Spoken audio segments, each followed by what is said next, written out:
Hi, I'm Cynthia Schiller. Please like and subscribe. So this is going to be something different than you've probably heard from other YouTubers. Uh, I had this thing that's happened a couple times to me, and it's trauma based, and it got me thinking how the narcissist reacts to the trauma that they had in their life. So I'm going to share a personal story with you. Is I had a miscarriage, and I got the paperwork back, and it said spontaneous abortion. So I'm not judging anybody on what they choose to do, but I would never have an abortion. And when I saw that word, it kind of gave me some mixed feelings. It's a medical term, spontaneous abortion, but for some reason, that word abortion, also the death of the child and all that stuff, stuck in my head. So over this happened, I don't know, 10, 12 years ago, 14 now, but it was traumatic for me. I also needed blood transfusions. It was like 45 minutes away from dying. It was like a really bad miscarriage. And just that word stuck in my head. So over time, I have said a couple times, or I've had certain thoughts when I'm thinking, how do I say something to somebody, or how do I express what I went through? That word abortion pops in my head. And it was a miscarriage, but that word, ingrained into my head. Not spontaneous abortion, just the abortion part. So there's times I'm like, when I had my miscarriage, things like that. It's like, why did I choose that word? Because I know what it was. And sometimes, since it was trauma ingrained, certain words will come out. And it got me thinking with the narcissist on their perception of things, the way that they communicate, the way it can seem. Sometimes they flat out lie. Other times, uh, it's like selective memory or altered memories. So if I was to talk to you and use my trauma brain where I said I had an abortion, it's because that word is ingrained. Later on, I'm like, I never had an abortion. I had a miscarriage. So you're like, I know you said that. So sometimes with the narcissist, they might be like, my mother was the greatest. Then it's like, I got beat all the time. And we're like, which is it? And it's almost like when they are in that trauma state, they're going to say certain things, and their perception of who they are is already distorted. Their perception of reality, uh I just thought it was really interesting how that thoughts come up several times where I almost say it the wrong way, and it could be possibly more devastating to me to have that word in my brain, because religiously, that's just me. It's something I wouldn't do. But also too, during that time, I got really mad at God. And when we go through trauma, we try to put our pain onto something. And the narcissist is in so much turmoil, confusion, misidentity, that they project things onto others. And understanding their brain and their brain process is really difficult, but they do have that lack of connectivity between the neurons and neurotransmitters and their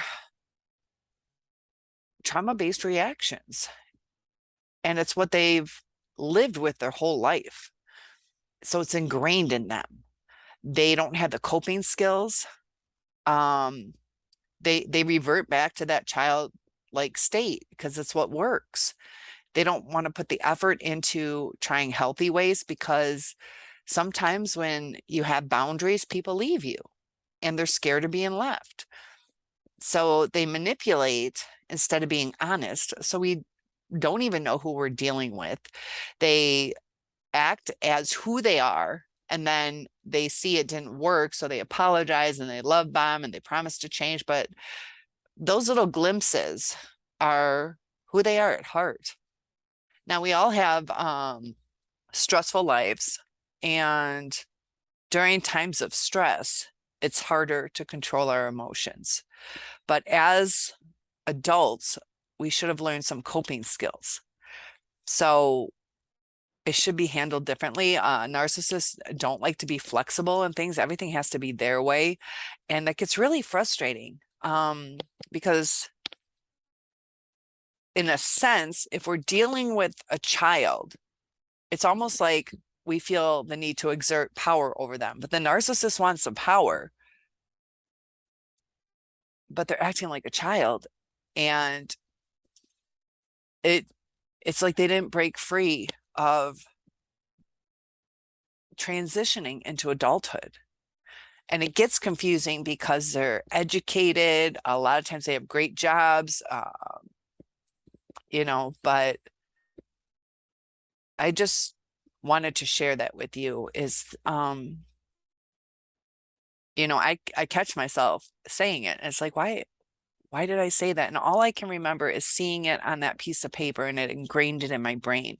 So sometimes a narcissist, when they go through a trauma, and it sounds stupid, but a little trauma, because they have sensitive egos, that if there's just that little twinge of trauma where you're like, I can't take it anymore. Now they think you're going to leave them, or you're telling them they're assholes, or whatever, it's going to ingrain into their brain and they're going to react that way. I just thought it was something different that no other YouTuber has really, I guess, reflected on how trauma can change our speech patterns, our thoughts, our realities. Because I know it wasn't an abortion, spontaneous abortion, but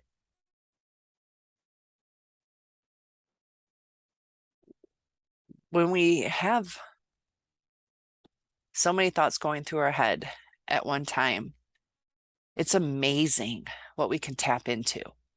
But as you guys know, my degree's in criminal justice. They've done so many studies on people seeing the same event and all the different perceptions, how over time the reality gets distorted. And that happens with the narcissist too, when they're dealing with relationships. They tend to focus more on the bad. We tend to focus more on the good. And we're just taken for granted. We're seen as weak people instead of loving people, a target to abuse and use, as opposed to a target to enjoy. And I don't know if target's the right word, but the narcissist finds it easier to just do what suits them. And it goes against everything that they built with their relationships.